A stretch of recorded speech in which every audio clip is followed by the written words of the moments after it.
Fala, meus queridos otakus, como vocês estão? Espero que estejam maravilhosamente bem. Estamos de volta aqui nesse canal com mais um vídeo e finalmente ReZero saiu, finalmente, depois de tanto tempo aí, 3 anos, que foi a parte 2 da segunda temporada. Estamos de volta aí com a terceira temporada de ReZero e começou com tudo, hein? O primeiro episódio, 1h30. 1h30, hein? E o primeiro e o segundo foi quase 2 horas só de duração. Chegou com tudo, muito bom. Fica comigo nesse vídeo, ele tá interessante. Vou falar sobre a análise do episódio 1 e 2, tá bom? Vou falar sobre os 2 episódios, mas logo, né? Eu vou lançar o episódio 3, que acabou de sair também. Então, nesse episódio especificamente, eu vou falar sobre os 2 primeiros episódios, tá bom?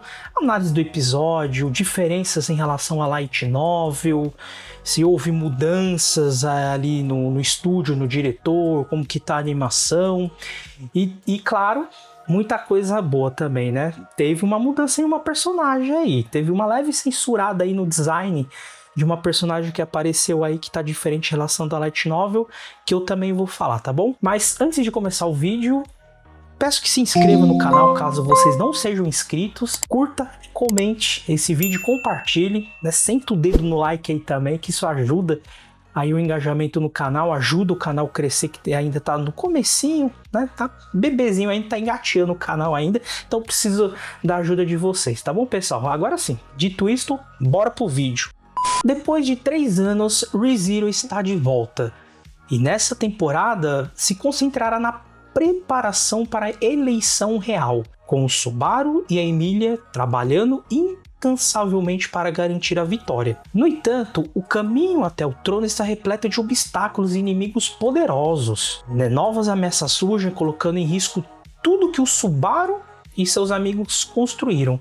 Ele terá que usar todas as suas habilidades e conhecimentos para superar estes desafios. Essa aí é uma breve sinopse aí da terceira temporada e foi inteligente o estúdio em começar com 1h30. Eu vou falar também o porquê foi genial começar dessa forma, né? Mas vamos para o episódio 1. O episódio 1 aí começa com o Subaru fazendo treinamento no campo de exercícios e obstáculos, né?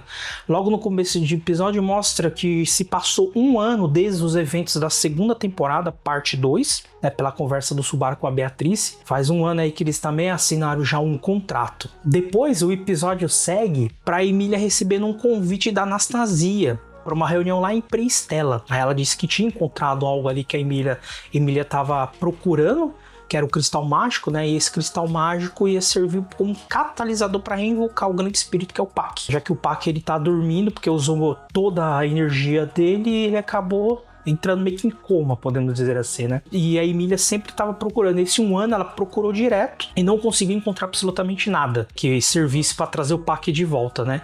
E a Anastasia, né, com esse intuito, convidou a Emilia para uma reunião lá na cidade d'água de Prestella, né, para ter uma reunião entre as candidatas à rainha e também sobre o cristal mágico aí que ela estava precisando, né? E claro, os 5 vão partir para a cidade da água, né? Aí foi definido ali que quem vai para a cidade da água Prestella é o Subaru, a Emilia, a Beatrice, o Garfield e o Otto, né? Vão ser esses 5 aí que vão seguir para eles. E antes de partir, aqui eu quero deixar em destaque essa cena foi... doeu essa cena, gente. Eren ainda continua a mesma coisa, Eren continua, né? Antes de partir até o Subaru, ele vai ao quarto de Eren para se despedir dela, né? Mesmo depois de 1 ano aí, ele não conseguiu trazer a Eren de volta, entendeu? E na 9 deixa claro que ele conversava com a Eren todos os dias, tá, pessoal? Ele conversava todos os dias sobre tudo o que acontecia ali diariamente. Ele no final do dia ia lá e conversava com ela. E também arrumava o quarto dela, né? Ele sempre arrumava, limpava o quarto dela, deixava tudo arrumado no quarto dela, né? Então isso é um detalhe ali que mostrou com o cuidado que ele tinha ali, né, com Eren. E até mesmo uma coisa que deixou claro aí, eu trago na Light Novel essa cena, né? Na cena, e essa informação é só título de curiosidade, pra gente saber como que tá a relação entre o Subaru e a Emilia, entendeu? Porque a gente viu que eles se beijaram ali, né, na segunda temporada, né? Mas e aí, o que aconteceu com eles? E lá eles deixam bem claro, né? Tem até uma parte aí, né, mostrando aí que não houve desenvolvimento romântico entre o Subaru e a Emília. Então a Emília, ela tanto não estava preparada aí para receber uma confissão, e o coração de Subaru também não estava preparado para fazer a confissão. Né? Então vai levar ainda mais um tempo. Então não desenvolveu muito não, né? Só ficou mais ou menos ali no beijo. Só beijaram e acabou. Não rolou mais nada sobre isso. Ficou só nisso mesmo, né? A caminho da cidade d'água, aí o Otto, né, começa a falar ali com a Emília, né, sobre a situação das outras candidatas. As principais são as Krusty e a Anastasia, né? As outras 3, incluindo a Emília, era só para fazer números no começo, mas no último ano, a opinião popular sobre a Emília começou a mudar, principalmente sobre as conquistas dela, né? Com as duas poderosas forças ali para derrubar a Baleia Branca e o Bispo do Pecado. A Priscila acabou herdando o território do seu marido, então pessoas influentes ali logo cercaram ela e começaram a se juntar a ela ali, né? Junto com a sua beleza, o temperamento, acabou manipulando ali as pessoas. E ela acabou até mesmo sendo reverenciada como a Princesa do Sol, ganhando muita força. E a Felt só tinha o seu cavaleiro no início como força, que é o mestre de armas, Reinhard. Só que ela acabou voltando sua atenção para pessoas talentosas com personalidades problemáticas, né? Pessoas ali da favela, pessoas que estavam feridas, estavam abandonadas, e trouxe eles proativamente para o seu lado, né? E com a flexibilidade acabou tendo grandes reformas naquela área que ela iniciou. E ela acabou entrando pro jogo, né? Ganhou força como candidata à rainha. Então nenhuma das candidatas à rainha foi tirada um tabuleiro na disputa. Só teve uma exceção, que foi a Duquesa Crutch, né? Com a perda de suas memórias lá na batalha contra o culto da bruxa, ela ficou com um cenário bem desfavorável para ela, né? E a Anastasia tem ali o grande apoio da empresa Roshin, tornando assim uma grande arma para ela, que é a própria riqueza, né? Foi esse relatório que o Otto passou para Emília, né, mostrando também como que estava o status de todas as candidatas a rainhas. Depois disso, eles chegaram ali na cidade aquática, né, logo eles encontraram Anastasia e Julius, e na pousada em que eles encontraram lembra muito a pousada japonesa, né? Até o Subaru percebeu isso. E quem criou essa arquitetura japonesa foi o Roshin, da Vastidão, né, que já estava vivo aí por 400 anos, e claro, o Subaru acabou chegando à conclusão que esse Roshin veio de outro mundo, mais especificamente do Japão, tá? Então mostrando assim que o Subaru não era o único que veio de outro mundo, né? E a gente vai ver mais pra frente que tem mais gente ainda que veio de outro mundo. O Subaru não é o único, né? E nessa reunião com a Anastasia, ela acaba falando sobre o cristal mágico, tá na mão da companhia Muse, exatamente com o herdeiro da companhia, né? Até a Anastasia falou aí, que eu achei engraçado essa parte, é um apelido que ele é conhecido, né? Que ele teve o seu coração roubado, né? Pela princesa da voz, e ele acabou se tornando, né? O maníaco da princesa da voz. Como é que é? Que perseguia toda hora. Achei engraçado isso daí, né? Aí, quando eles estavam no caminho de se encontrar aí com o maníaco da princesa da voz, né? O Subaru e a Beatriz, eles se separaram ali do restante do pessoal. O Subaru tem enjoo ali do barco. E ele seguiu junto com Beatriz por terra. E acabaram se perdendo no caminho. E com isso, né? Como eles estavam perdidos, né? Eles acabaram se encontrando uma garota, né? Que se parecia com uma Loli, cantando, né? E depois eles acabaram descobrindo que essa garotinha se chamava Liliana, que é a princesa da voz, de tanto que eles ouviram falar, entendeu? E ela acabou depois ajudando eles ali, né? Acabou acompanhando até a companhia Muse. E quando o Subaru, ele se identificou para ela, ela mostrou que conhecia o Subaru, né? Mostrou até mesmo até onde foi longe, né? A questão da reputação dele, né? Ele era conhecido, se espalhou isso, né? E foi uma comédia o apelido, gente. Natsuki Subaru-sama, o usuário de garotinhas. Oh my God! Ai, eu amei isso daí, usuário de garotinhas, né? E ela começou até mesmo a explicar porque ele era chamado assim, né? Porque tanto quando ele foi enfrentar a Baleia Branca, o Bispo da Preguiça lá do culto da bruxa, o Coelho Grande ali, um dos 3 magios, né? Engraçado que ele sempre usava, né? Sempre pegava. Só que ele sempre pegava com uma ajuda, né? Sempre ali a duquesa, outra garota e tal. Então, de tanto ele ali, quando tava pra resolver as situações, né? Ele acabou chamando ajuda, né? E sempre era não só homem, mas também era garota. Então ele ficou conhecido como usuário de garotinhas. A Liliana acabou aí querendo ajudar nas negociações com a companhia em troca de ouvir as histórias sobre o Subaru. Só que isso acabou dando muita confusão, porque quando ela chegou lá, o Subaru praticamente estava tentando calar a boca dela, porque ela entrou gritando ali, fazendo barulho, e ele não queria isso, né? Então, quando ele chega ali na sala, ele chega agarrando ela, calando a boca dela, e o maníaco da Princesa da Voz acabou presenciando isso.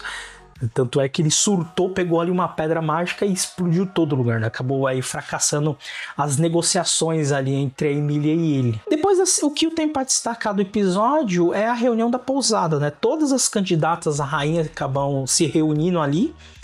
E a última a chegar é a Priscila, e ela já chega causando uma confusão lascada. Uma confusão monstruosa. E o Ren tava tentando fazer as pazes com seu neto, o Reinhard. Então o pai do Reinhard acabou chegando, que é o Henkel, né? Acabou chegando ali e parece que ele tem muito rancor, tanto do pai quanto do filho, né? Acabou estragando tudo, deu uma enorme confusão ali. Ele causou, falou um monte ali, tanto pro pai quanto pro filho, né? Então a Priscila só chegou ali para causar.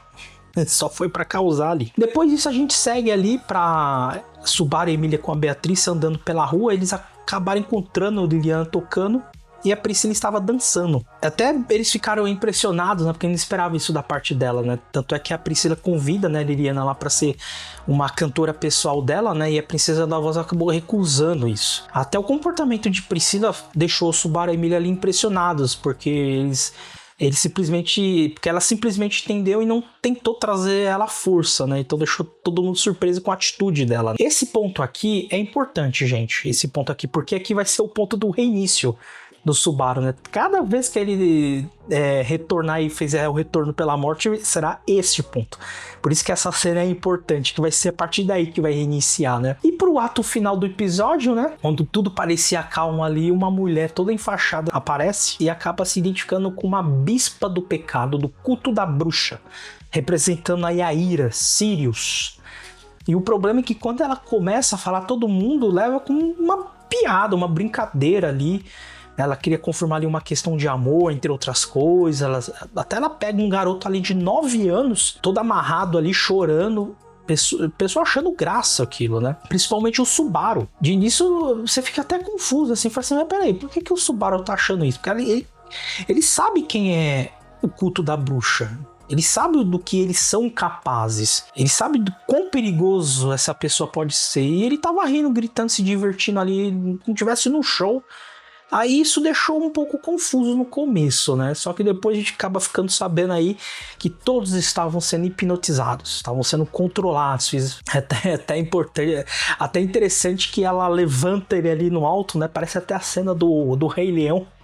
Quando levantaram o macaco, ela levanta o Simba ali, foi igualzinho. E aí ela acaba soltando ele no chão, espatifou no chão, cabeça explodiu dele no chão. Só que isso, a magia dela que tava hipnotizado todos ali, meio que acabou criando uma interligação ali entre eles. Então quando o moleque se espatifa no chão ali, todo mundo se explode ali a cabeça, incluindo o Subaru, acaba se explodindo.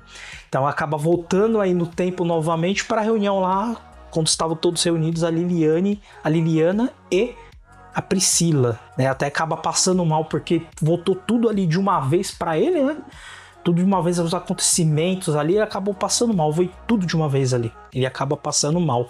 E assim acaba terminando o episódio, gente. Episódio 1. Uau, hein? 1h30 de episódio. Foi grande o episódio, hein? E eu falo que foi inteligente da parte deles fazer isso com o episódio, porque você precisa criar um hype em todo anime, começo de temporada. Existe muita disputa na indústria do anime, porque toda temporada que tem são 40 animes, ou até mais, então é disputado. Então você precisa fazer um anime que dê hype no primeiro episódio para trazer as pessoas e também para segurar as pessoas que começaram a assistir. Porque senão a pessoa vê que o primeiro episódio é michuruco, não é nada, eles acabam abandonando e ir para outro. Acaba pegando outro anime, porque é concorrido. As pessoas estão mais exigentes também. Eles querem animes de qualidade, então você precisa começar causando impacto.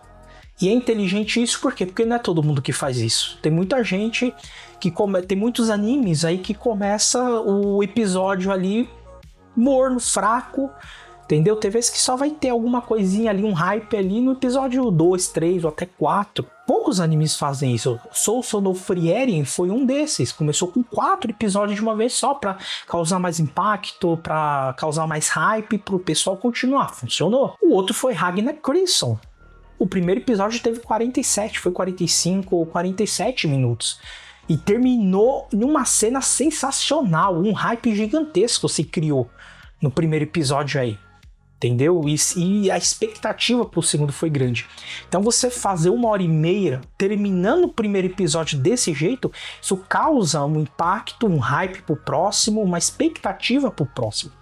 Porque foi 1h30, gente, isso daí. 1h30 é 90 minutos. Isso dá 4 episódios e um pedacinho do episódio 5, se for episódios normais. Ou seja, um episódio 2 que continuou tudo ali. Basicamente, a gente só teve o primeiro retorno pela morte do Subaru e também ação só no 5º episódio, se for colocar como normal ali. Então, por isso que eles pegaram tudo e colocaram 1h30 ali. Foi muito inteligente da parte deles fazer isso, né? O estúdio e o diretor. Estúdio é o mesmo, tá, gente? White Fox é o mesmo estúdio. Diretor mudou. Teve uma mudança aí no diretor, agora é o Shinohara Masahiro que faz. E o Shinohara Masahiro, ele é responsável aí por fazer o episódio 2 de ReZero, né? A primeira temporada, o episódio 2 da primeira temporada de ReZero. Ele fez o episódio 3 de Seishun Butanyaro, o Abuni Girl Senpai. E também ele fez o episódio 23 de Nanatsu no Taizai, Imashime no Fukatsu. E também ele fez o episódio 8 de Prison School. Esse diretor, então, ele tem já experiência e tem já um currículo bem promissor também, né? Tanto é que todos esses animes tiveram excelentes animações. Tanto é que a animação aí da parte 2 da segunda temporada para essa terceira temporada não mudou nada, né? É a mesma coisa, continuou ali no mesmo nível, né? Adaptação, gente. A gente vai falar agora sobre adaptação. Teve diferença? Teve algumas diferenças. Só para vocês saberem, o episódio 1, que foi 1h30, adaptou o volume 16 inteiro da Light Novel. Só para vocês terem uma ideia. E esse volume 16 tem 5 capítulos, adaptou tudo. E são quase 300 páginas, só para você ter uma ideia. São 271 quebrados aí de página que tem cada volume da Light Novel de ReZero. Então adaptou o volume 16 inteiro. E teve diferença, eles tiram algumas coisas, na verdade a maioria não precisava, tá? Porque é detalhes. Cada cena lá eles mostram detalhes, frases extras, né? Conversas extras, então isso não precisaria, tá? Mas teve 2 coisas que eu destaco aqui, na verdade 3 coisas que eu vou destacar, que acho que a principal é uma cena que eles tiraram, que é uma informação que não deveria ter sido retirado, né? Eu vou chegar lá. A primeira diferença que eu vou aqui é uma leve censura, tá? Que teve no personagem da Liliana. A Liliana mudaram aí o design dela, a roupa dela mudaram, né? Como vocês podem ver aí, ela tá no anime, ela tá com shorts de meio que um top, né? Parece mais ou menos ali um top que ela tá. E ela tá com meio que uma calça ali, né, cobrindo as pernas dela, né, e um manto ali por trás dela, né, cobrindo. Esse é o design dela no anime. Só que na Light Novel ela não tá assim. Como mostra aí a imagem, na Light Novel ela tá de biquíni. Ela tem o mesmo manto por trás, só que a calça que ela tá vestindo, a roupa que ela tá vestindo ali, é transparente. Essa é a diferença. A segunda mudança aqui que eu cito, gente, é quando eles vão... A Liliana, ela vai com tudo pra sala lá, tentar ajudar o Subaru na negociação com o maníaco da Princesa da Voz, né? Que o nome dele é Kiritaka. E só que aqui tem uma coisa diferente, porque no anime mostrou ela já entrando com tudo e o Subaru já agarrando ela, só que não foi desse jeito. né? Tanto é que, como vocês podem ver aí, ela entra com tudo na sala, tanto é que ela meio que indaga ali o Kiritaka, né? Na verdade, ela fala que tinha perdido a afeição pro Kiritaka, né? Porque ele colocou ela pra fora para receber a Emília, né? E o Subaru tinha ajudado ela a se recuperar, por isso que tava com ele, né? Ela queria ajudar ele, que tava ali com ele, e ela tinha uma dívida com o Subaru, né? Porque o Subaru tinha ajudado ela a se recuperar, e ele ajudaria também ela a compor uma música, né, de uma história da vida dele. E como o Subaru era o cavaleiro da Emília, né, então ela tinha uma dívida de gratidão com o Subaru. Então por isso que ela pede pro Kiritaka para fazer a negociação com a Emília. Até aí tudo bem, não tem nada assim, né? Vocês podem ver, até aí tudo bem. Só que o problema é depois, que ela acaba se empolgando da ideia de fazer a história com o Subaru, tudo, que do nada ali, né, ela pede pra ele fazer dela uma mulher. E nessa hora o Subaru acaba agarrando ela ali pra calar a boca dela e ainda ergue no ar ainda. Acaba erguendo ela no ar e isso acaba enfurecendo o Kiritaka, né? Aí ele acaba explodindo todo lugar. Né? Ele acaba pegando e explodindo todo lugar ali. Essa é uma diferença, né? Uma outra coisa aqui que eu deixo como extra é o Cavaleiro da Priscila com capacete, esse daí, que tá com o capacete todo preto aí. Esse cara, ele é igual ao Subaru, ele é um invocado de outro mundo. Na novel acaba falando isso, né, como mostra aí, né. Ele era igualzinho o Subaru, tava na mesma posição dele, que ele foi invocado de outro mundo. Só não fala qual é o mundo, se é o planeta Terra, se é do Japão, não fala isso. Tá mostrando aí que também tem um outro que é igual ao Subaru. E uma outra diferença aí que tem é na conversa do Julius com o Subaru sozinho, depois que teve todo aquele escândalo ali com o Henkel, o Wilhelm, o Reinhardt ali na reunião deles. O Julius acaba tendo uma conversa ali com o Subaru, e nessa conversa tem algo extra na Light Novel que eu acho de extrema importância, que eles não deveriam ter cortado. Como mostra aí na Light Novel, a diferença revela que o Henkel é suspeito, um dos suspeitos do sequestro do membro da família real. Isso daqui, gente, até agora, nada, até agora, nas duas temporadas de ReZero, não tinha falado nada sobre o sequestro da família real. Simplesmente que alguém tinha sequestrado a família real, não sabia quem, qual o objetivo, onde que tá a família real, não tinha descoberto nada. E nunca tinha tocado no assunto isso no anime. Aqui, pela primeira vez, o Julius revela pro Subaru que o Henkel, ele é um dos suspeitos de ter sequestrado um membro da família real, de fazer parte disso. Tanto é que, por falta de provas, eles acabam arquivando o caso, mas a suspeita ele ficou, porque a suspeita foi bem forte. Ele é suspeito também de ter mandado a sua própria mãe, a esposa de Wilhelm, para a morte, para lutar lá contra a Baleia Branca, né? Tanto é que fala que ela era aposentada do serviço ali, ela estava aposentada. Mandou ela no lugar dele e ele não foi junto com ela. Então ele enviou sua própria mãe para tomar seu lugar no campo de batalha e acabou sendo morta em ação a mãe dele, né?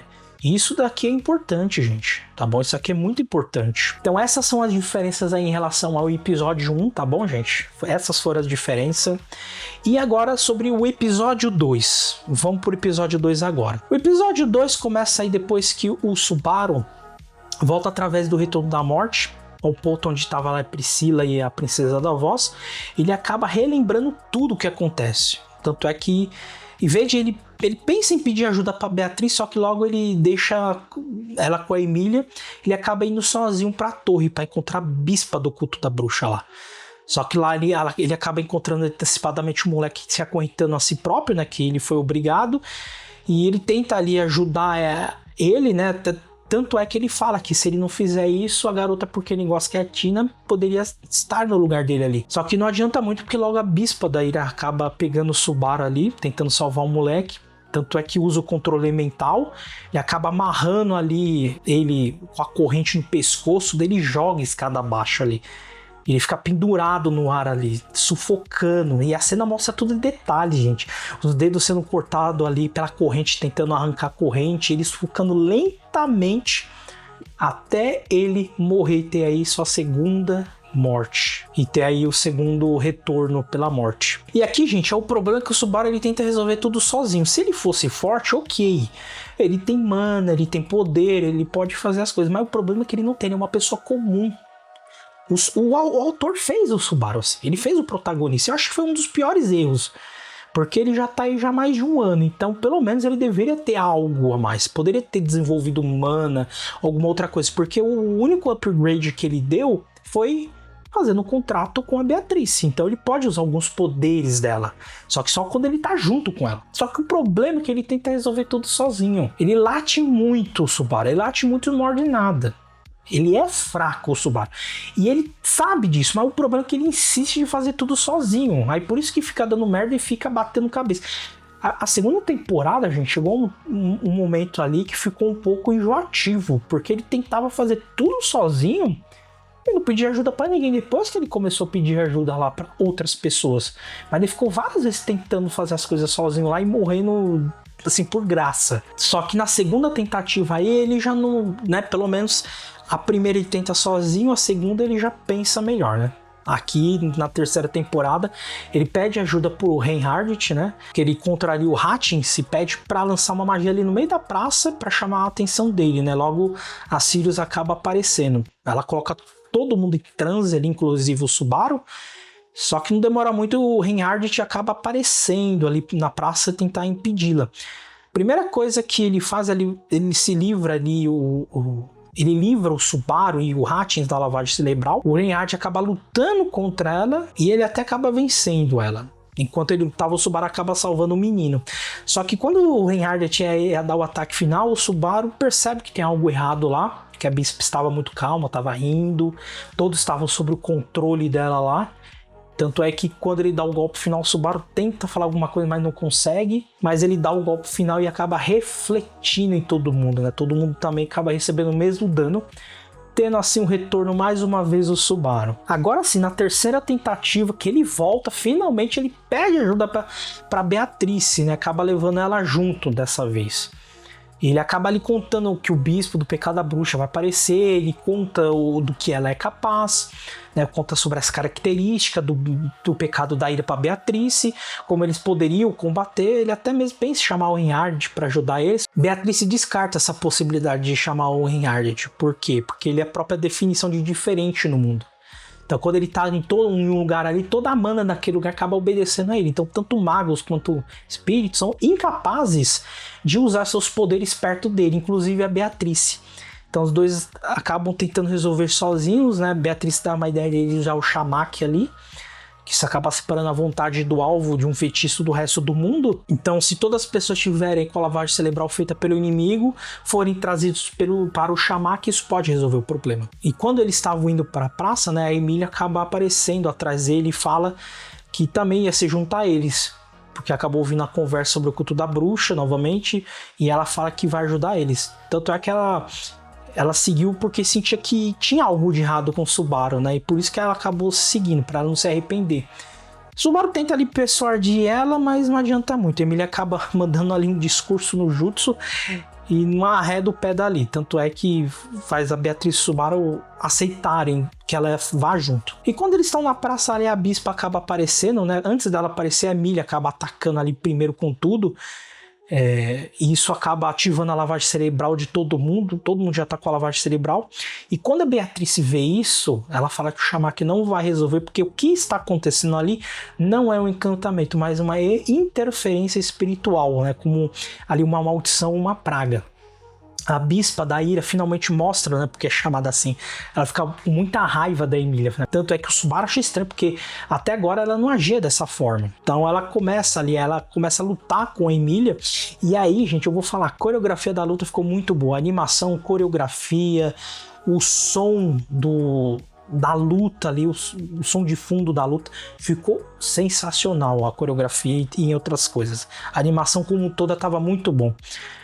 Até mesmo a Emília acaba pressionando a Sirius, só que enquanto a Emília estava lutando, o Subaru vai junto com a Beatrice ajudar o menino lá. Tanto é que a Sirius continua com raiva da Emília, né, chamando ela de destruidora de lares, que ela tenta roubar o que é dela. E aqui nós temos, gente, a primeira vez a Emília falando em voz alta sobre o amor dela pelo Subaru. Tanto é que a membro do culto da bruxa acaba insultando a voz da Emília, os olhos, o cabelo, que isso seduz os homens.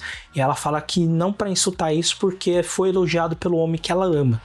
primeira declaração que a Emília falou em voz alta da boca dela, que ama o Subaru. Primeira vez ali nós temos, né? E quando ali a Emília vai dar um golpe final na Sirius, a própria Sirius usa ali uma garota como refém, que é a Tina, pedindo do ataque dela. E nisso ela acaba ali atacando a Emília. E quando ela lança ali o último golpe na Emília para matar a Emília, alguém salva ela. E quem mostra que pegou a Emília é o próprio bispo do pecado do culto da bruxa, representando a avareza, Regulus. Ele mesmo chamou a Emília de sua futura esposa. E no final ele fala que veio para pegar a Emília como a esposa de número 79 dele, como ele havia prometido. E desse jeito termina o episódio, gente. Olha, foi muito bom esse episódio. Foi sensacional. Amei esse episódio. A questão da coreografia da luta, o suspense, né, aquela tensão no ar, eu gostei bastante disso. Entendeu? Esse episódio 2, eu vou falar pra você, gente, adaptou o volume 17 da Light Novel, né, como que tá aí, volume 17 da Light Novel, adaptou os capítulos 1 e um pouco mais da metade do capítulo 2, tá bom? Adaptou ali um pouco mais da metade do capítulo 1, 60 a 70% do capítulo 2 do volume 17, adaptou até aí. Não teve diferença nenhuma, tá, gente? Só teve detalhes a mais ali na luta, detalhes de alguns acontecimentos que não vem ao caso sobre mandar aqui uma diferença, né? Sobre os acontecimentos do anime, né? Praticamente seguiu como que tava, né? Tanto é que só foi menos de 2 capítulos da Light Novel, né? Então eles adaptaram ali melhor esse segundo episódio, tá bom, pessoal? Então é isso, gente. Esse foi o vídeo, tá bom? Sobre análise dos 2 episódios, quase 2 horas aí de anime, só nesses 2 episódios, né? O primeiro episódio é o que realmente teve mais diferença, né? Sobre a diferença de design lá, que foi uma leve censura a respeito da Liliana ali. Teve umas outras, a questão da informação lá do Henkel sendo o principal suspeito de mandar a mãe pra própria morte e também de ser um dos que estavam envolvidos no sequestro da família real. Foi mais o primeiro episódio aí que teve bastante coisa cortada e diferente, né? O episódio 2 aí já foi mais pé no chão. Adaptou bem aí a Light Novel, tá bom? Não teve, assim, grandes diferenças, tá bom? Foi mais ou menos isso daí. Espero que vocês tenham gostado do vídeo, tá, gente? Ficamos por aqui. Não se esqueça de se inscrever caso vocês não é inscrito. Curtam esse vídeo, comente, compartilhe esse vídeo, isso ajuda no canal. Comente o que você achou desses 2 primeiros episódios, se vocês gostaram, se vocês não gostaram, acharam podre, pode comentar aí. Na minha humilde opinião, tá? O primeiro episódio foi lento demais, precisou fazer 1 hora, só que se você pegar 1 hora e meia, você pode descartar e jogar fora no lixo. Sabe, só foi coisa assim, foi muito chato o primeiro episódio. Os 10 minutos finais que teve algo bom ali, né? E o episódio 2 inteiro foi bom, né? Mas foi um pouquinho morno aí o episódio 1, tá? Deixe seus comentários o que vocês acharam do episódio 1 e 2, se concordam, se não discordam. Discordar nunca será ofensa, tá bom, pessoal? Ficamos por aqui, gente. Se cuidem. Fui!